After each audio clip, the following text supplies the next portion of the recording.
जीत ले हम सारी दुनिया।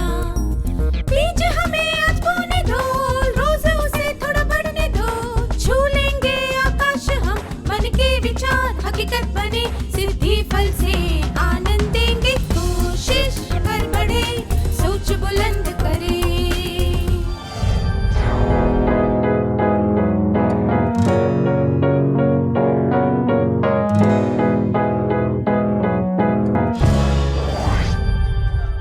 नमस्ते छात्रों, मुझे विश्वास है कि आप सभी को खेलना अच्छा लगता होगा। चलिए हम सत्र की शुरुआत एक खेल से करते हैं। मैं चाहता हूं कि आप सब एक बड़ा सा गोला बनाकर खड़े हो जाएं। मैं इस गोले के बीच में खड़ा होऊंगा और ताली बजाते हुए एक कविता गाऊंगा। जैसे बीज बोएंगे वैसा ही फल पाएंगे, सुंदर विचार बोएंगे तो कैसा फल पाएंगे, भाई कैसा फल पाएंगे।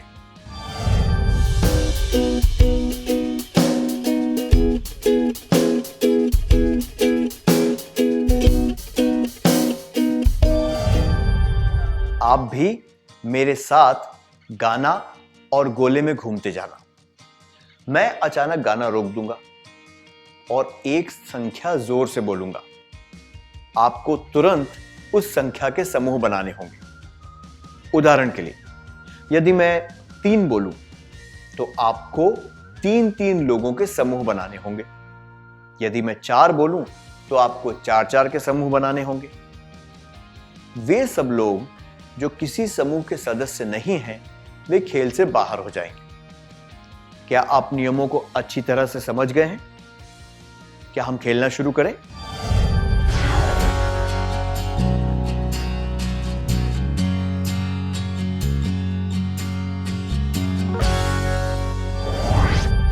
क्या आपको खेल में मजा आया? अच्छा, आपने अपने और दूसरे के व्यवहार के बारे में क्या देखा? आइए मिलकर एक सूची बनाते हैं। आप में से ज्यादातर लोगों ने खेल के नियमों का पालन किया। आपने एक दूसरे की मदद भी की। जब मैंने कोई संख्या बोली, तब आप में से कुछ छात्रों ने अपने दोस्तों को बचाने के लिए चिल्लाकर कहा, अरे वहां जाओ, यहां पर जगह है। कभी कभी आपने दूसरों को अपने समूह में आने से मना भी कर दिया। आपको डर था कि कहीं संख्या से अधिक सदस्य होने के कारण आपका समूह बाहर न हो जाए। आप में से कुछ लोग नियमों का पालन नहीं कर रहे थे, फिर भी आप अपनी जिद पर अड़े रहे। आप में से कुछ लोग उन पर गुस्सा हुए जिन्होंने आपकी गलतियां बताई। आप में से कुछ छात्र खेलते हुए हिचकिचा रहे थे, इसलिए उन्होंने खेल नहीं खेला या फिर बाहर आकर खड़े हो गए। आप में से कुछ लोग स्वेच्छा से बाहर आ गए और जो उत्साह से खेल रहे थे उन्हें खेलने दिया।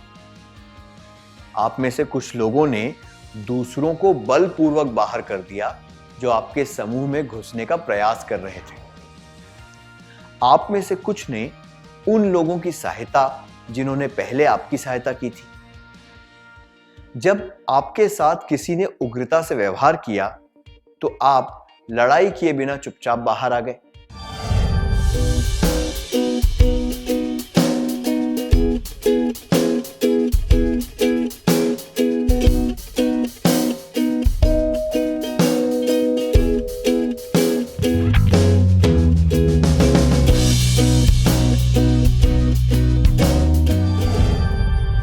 आपने ऐसा क्यों किया? क्योंकि आपके कुछ लक्षणों ने आपसे ऐसा व्यवहार करवाया। चलिए पता लगाते हैं कि किसी निश्चित प्रकार के कार्य के साथ कौन से लक्षण जुड़े होते हैं। स्क्रीन पर दिखाई गई तालिका में बाईं तरफ कुछ क्रियाएं दी गई हैं और दाईं तरफ उनसे जुड़े हुए लक्षण। चलिए उन्हें ठीक ढंग से मिलाने का प्रयास करें।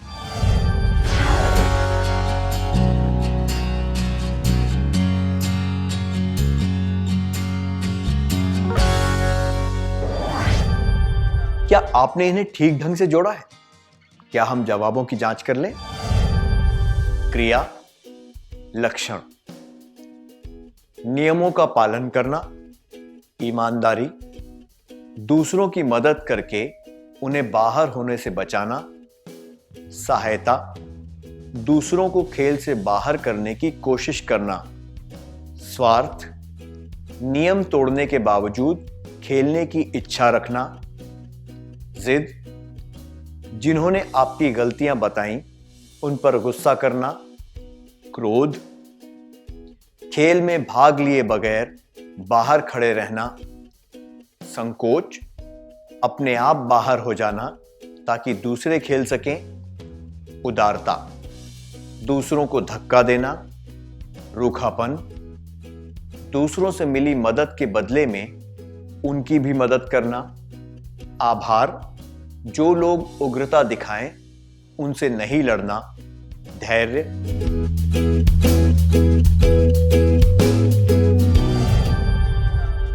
आपके कुछ लक्षणों को दूसरों ने खुशी से स्वीकार कर लिया, पर आपके कुछ लक्षण अस्वीकार्य थे, इसलिए उन लक्षणों से जुड़े व्यवहार को उन्होंने नहीं स्वीकारा। अब मैं लक्षणों के नाम फिर से बोलूंगा। जब मैं किसी स्वीकार्य लक्षण का नाम लूं तो आपको स्वीकार्य कहना है, और जब किसी अस्वीकार्य लक्षण का नाम लूं तो आपको अस्वीकार्य कहना है। उदाहरण के लिए, आभार स्वीकार्य लक्षण है, तो जब मैं आभार बोलूं तो आपको क्या कहना है? हां, आपको कहना है स्वीकार्य। रूखापन अस्वीकार्य लक्षण है, इसलिए जब मैं रूखापन बोलूं तो आपको अस्वीकार्य कहना है। क्या अब हम शुरू करें? ईमानदारी स्वीकार्य, सहायता स्वीकार्य, स्वार्थ अस्वीकार्य, जिद अस्वीकार्य, क्रोध अस्वीकार्य, संकोच अस्वीकार्य, उदारता स्वीकार्य, रूखापन अस्वीकार्य, आभार स्वीकार्य, धैर्य स्वीकार्य,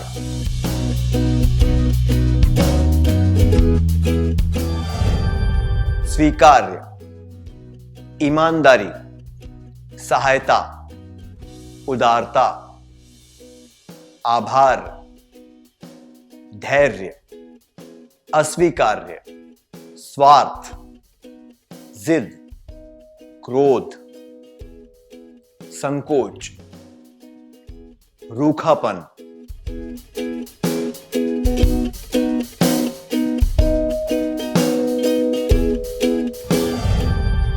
जब हम वे लक्षण दर्शाते हैं जो स्वीकार्य खंड में बताए गए हैं तो लोग उन्हें खुशी से स्वीकार कर लेते हैं। ये लक्षण हमारे और दूसरों के लिए अच्छे होते हैं और इनसे हमें खुशी मिलती है, इसलिए लोग इन लक्षणों को आसानी से स्वीकार कर लेते हैं। उदाहरण के लिए, जब कोई परेशानी में हो और आप उसकी मदद करें तो उसे खुशी महसूस होती है, और कठिनाई के समय में किसी की सहायता करने से आपको संतोष प्राप्त होता है। इसलिए यह जरूरी है कि हम में स्वीकार्य लक्षण हो। चाहे दूसरे लोग हमारे स्वीकार्य लक्षणों को देखकर प्रशंसा करें या ना करें, हमें इन लक्षणों पर पूरा ध्यान देना चाहिए। क्या हम एक कार्यकलाप करें? हमने अभी कुछ स्वीकार्य लक्षणों की सूची बनाई थी, पर इनके अलावा और भी स्वीकार्य लक्षण हैं, जैसे कि स्वाभिमान, निष्पक्षता इत्यादि। चलिए इनकी भी सूची बनाते हैं।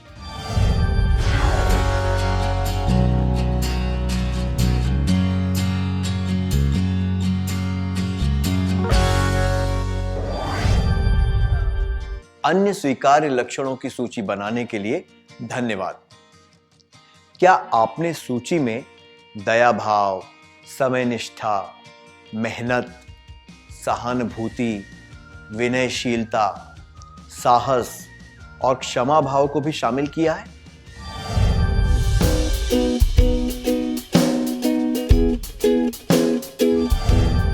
नहीं किया है तो इन्हें भी लिख लीजिए।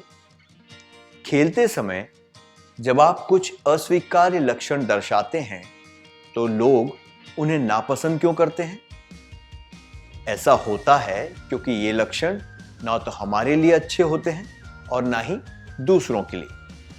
उदाहरण के लिए, यदि आप किसी को उग्रता से धक्का देते हैं तो क्या दूसरे लोग ये पसंद करेंगे या इसकी प्रशंसा करेंगे?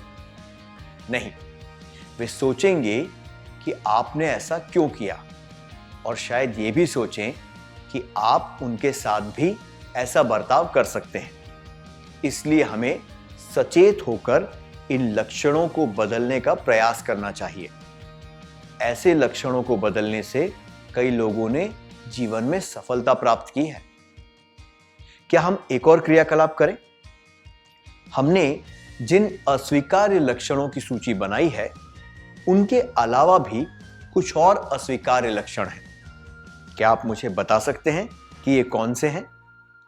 क्या आप उन्हें अपनी सूची में शामिल कर सकते हैं?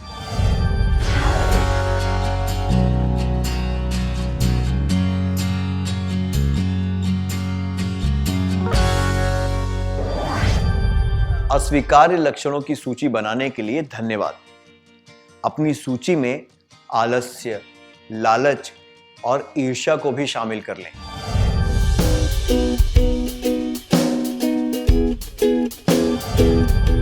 क्या आप जानते हैं कि ये लक्षण आप में कैसे पैदा होते हैं? आप नहीं जानते? ये क्या है? एक वृक्ष है। जब ये अंकुरित हुआ था तो क्या ये इसी रूप में था? यदि नहीं तो इसका जन्म कहां से हुआ और कैसे? ये इतना बड़ा कैसे हो गया? छोटा सा एक बीज जमीन के अंदर था, पानी की बूंदें पड़ी और वो पौधा बनने लगा। फिर वो छोटा पौधा वृक्ष में बदल गया। उसकी डाल डाल पर सुंदर फूल आने लगे। फूलों से निकले फल, और फल जब पक गए तो बहुत से छोटे बीज गिरकर जमीन में समा गए। जमीन ने उनको पाला, फिर टिप टिप पानी बरसा, तब वे पौधे बनने लगे। जो आज बड़ा सा वृक्ष है वो पहले बीज ही तो था।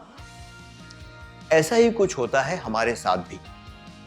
हमने जो भी सोचा वही तो हमने किया, और ऐसा करते करते वो एक आदत बन गई।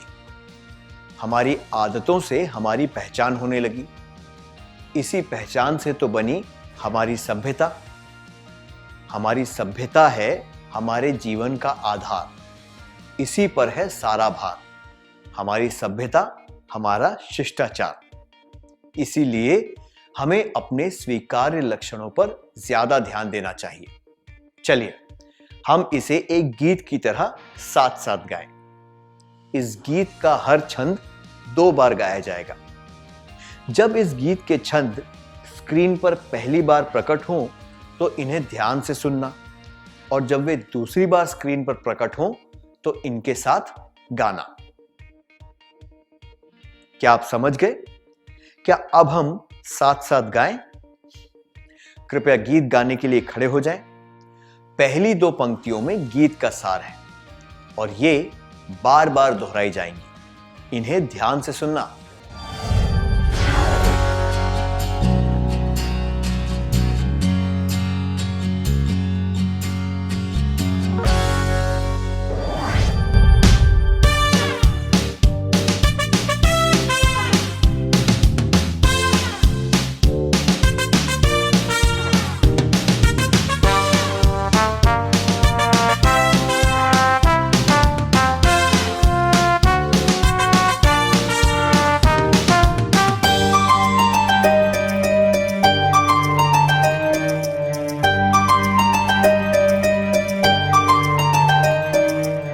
बीज बोए वही उगे, संस्कार बोए तो फल क्या मिले। जो बीज बोए वही उगे, संस्कार बोए तो फल क्या मिले। बीज बोए तो अंकुर फूटे, अंकुर फूटते ही कुंपले चमके। बीज बोए तो अंकुर फूटे, अंकुर फूटते ही कुंपले चमके। कुंपले खिलकर पौधे बने, पौधे बढ़कर वृक्ष बने। कुंपले खिलकर पौधे बने, पौधे बढ़कर वृक्ष बने। जो बीज बोए वही उगे, संस्कार बोए तो फल क्या मिले। कली फूट कर खिल उठे, फूटे खिले तो पंखुड़ी बिकसे। कली फूट कर खिल उठे, फूटे खिले तो पंखुड़ी बिकसे।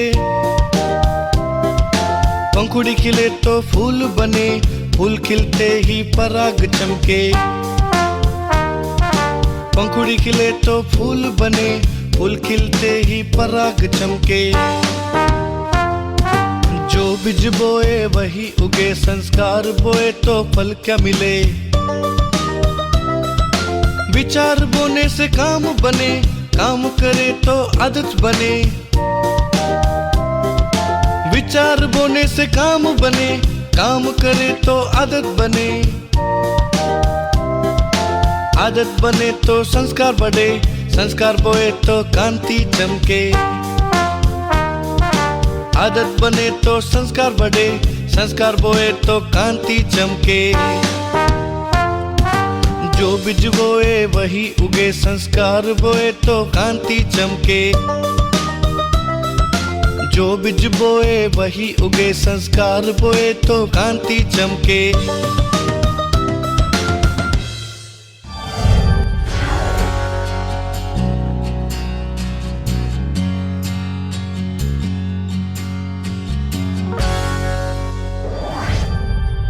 बहुत अच्छा छात्रों, मुझे पूरी आशा है कि आप जीवन में उचित बीज बोएंगे। मेरा मतलब है कि स्वीकार्य लक्षणों से अपने जीवन में उचित आदतों की फसल उगाएंगे। अब तक हमने कुछ स्वीकार्य लक्षणों और कुछ अस्वीकार्य लक्षणों की सूची बनाई। क्या हम देखें कि हमें स्वीकार्य लक्षणों को विकसित करने की आवश्यकता क्यों है? आप सभी ने पंचतंत्र की कहानियां अवश्य पढ़ी होंगी, पढ़ी है ना? उन कहानियों में आपने ऐसे जानवरों के बारे में पढ़ा होगा जिनमें मानवीय लक्षण दर्शाए गए थे। अब हम इससे संबंधित एक छोटा सा कार्यकलाप करेंगे। बाईं तरफ जानवरों के नाम हैं और दाईं तरफ 3 लक्षण हैं। जब मैं जानवर का नाम लूं तो मैं चाहता हूं कि आप उससे संबंधित उपयुक्त लक्षण को चुनें। आप तैयार हैं? लोमड़ी, प्रेम, साहस, चालाकी। शेर, रौब, कायरता, रहमदिली। चींटी, सादगी, फुर्तीलापन, उदारता। चील, शर्म, विनम्रता, तेजी। कुत्ता, वफादारी, ईर्ष्या, गर्व। गधा, घमंड, धैर्य अथवा धीरज, दुर्बलता। बैल, विश्वास, होशियारी, परिश्रम। मकड़ी, मधुरता, दृढ़ता, सुशीलता।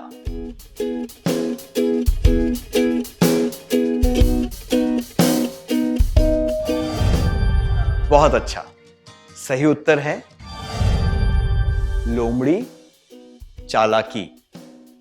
शेर, रौब। चींटी, फुर्तीलापन। चील, तेजी।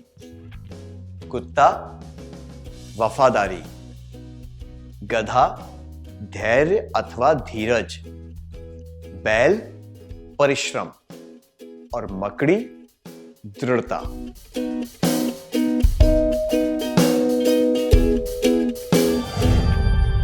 आपने लोमड़ी को चालाकी से और कुत्ते को वफादारी से क्यों जोड़ा?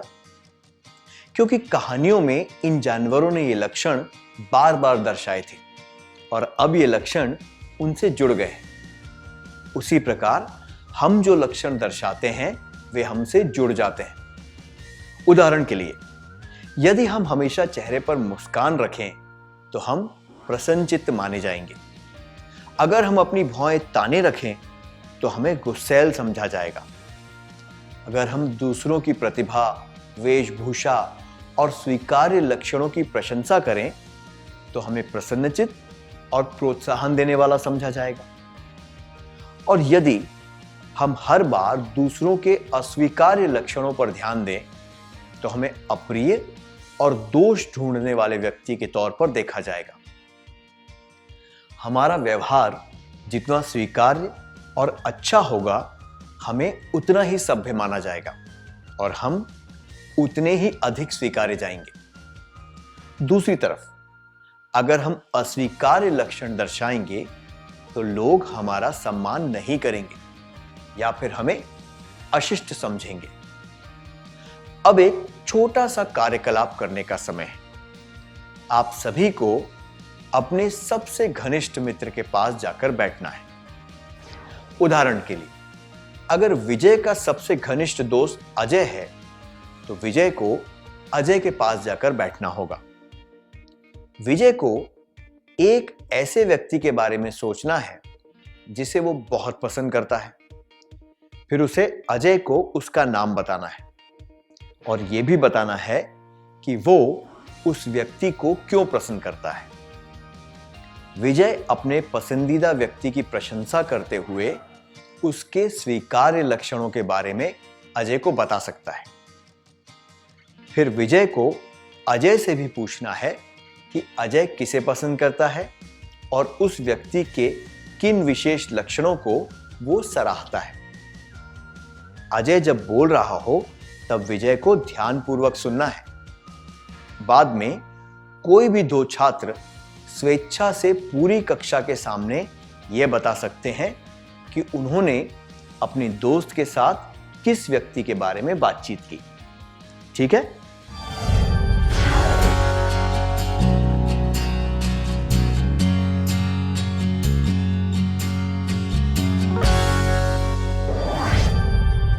यह अच्छी बात है कि आपने दूसरों के स्वीकार्य लक्षणों पर ध्यान दिया।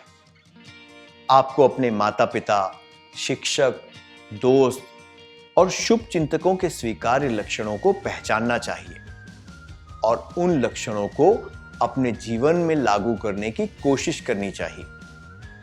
यदि आप ऐसा करते हैं तो मुझे विश्वास है कि आप दूसरों की नजरों में एक सम्माननीय और आदर्श व्यक्ति बन पाएंगे।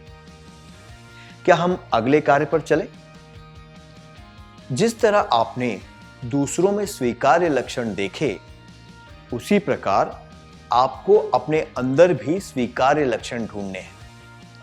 आपको अपने दोस्त से भी कहना है कि वो खुद के स्वीकार्य लक्षणों को पहचाने। इसके बाद में आप में से कोई दो छात्रों को स्वेच्छा से पूरी कक्षा के सामने इसके बारे में बताना है।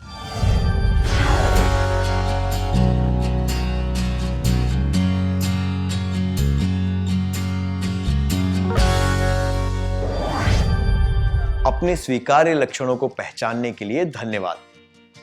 हम सभी में कुछ अस्वीकार्य लक्षण भी होते हैं। क्या आप अपने अस्वीकार्य लक्षणों को पहचान सकते हैं और अपने दोस्तों को इनके बारे में बता सकते हैं? कुछ अस्वीकार्य लक्षण तो हम सब में होते हैं, इसलिए बिना झिझक के इसके बारे में बात करें।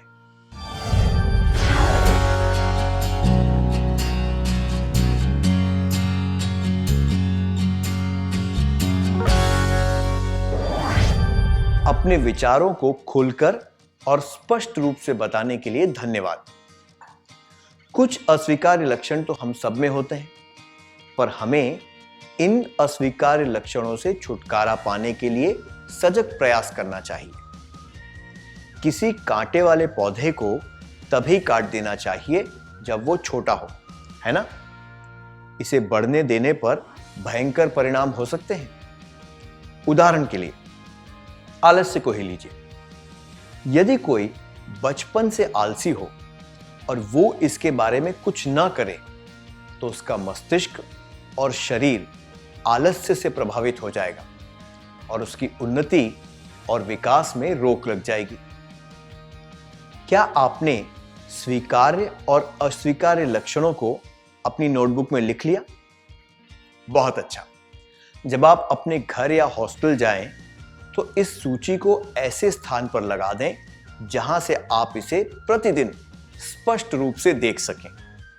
रोज सुबह उठकर और रात को सोने से पहले इस पर नजर डालें। जब आप सुबह इसे देखें तो प्रयास करें कि आप उस दिन अपने व्यवहार में स्वीकार्य लक्षणों को दर्शा सकें और अस्वीकार्य लक्षणों से बच पाएं। स्वीकार्य और प्रसन्नचित्त रहने की ठान लें। रात को सोने से पहले खुद से पूछें कि किस प्रकार आपने स्वीकार्य लक्षणों को दर्शाया और अस्वीकार्य लक्षणों को दूर रखा। इन्हें अपनी डायरी में लिख लें। नियमित रूप से ऐसा करने पर आप देखेंगे कि स्वीकार्य लक्षण बढ़ रहे हैं और अस्वीकार्य लक्षण धीरे धीरे लुप्त हो रहे हैं। ऐसे कई लक्षण हैं जो हमारे जीवन के विकास में उपयोगी होते हैं। हमने इनमें से कुछ ही लक्षणों के बारे में जाना है। आगे के सत्रों में हम और बहुत से लक्षणों के बारे में जानेंगे। इस कक्षा में हमने जो कुछ सीखा है, क्या हम उसका सार संक्षेप कर लें? मैं चाहता हूं कि आप सब एक के बाद एक खड़े होकर सीखी हुई बातों के बारे में बताएं। क्या हम सबसे पीछे बैठे छात्रों से शुरू करें?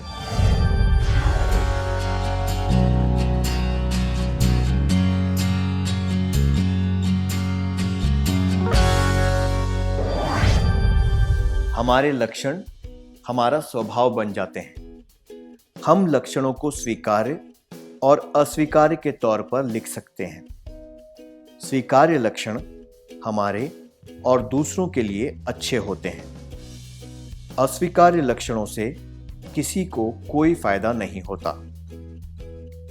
हमें अपने स्वीकार्य लक्षणों को बनाए रखना चाहिए और अस्वीकार्य लक्षणों से छुटकारा पाना चाहिए। जैसे बीज अंकुरित होकर एक बड़े से वृक्ष में विकसित हो जाता है, उसी तरह हमारे लक्षण विकसित होकर हमारे चरित्र को निर्धारित करते हैं और ये बताते हैं कि हम कौन हैं। हमें दूसरों जैसे माता पिता, शिक्षक, बड़े, मित्र आदि के स्वीकार्य लक्षणों पर ध्यान देना चाहिए और उन्हें अपने जीवन में लागू करने का प्रयास करना चाहिए। आज हमने जो महत्वपूर्ण बातें सीखी, उनका सार संक्षेप करने के लिए धन्यवाद।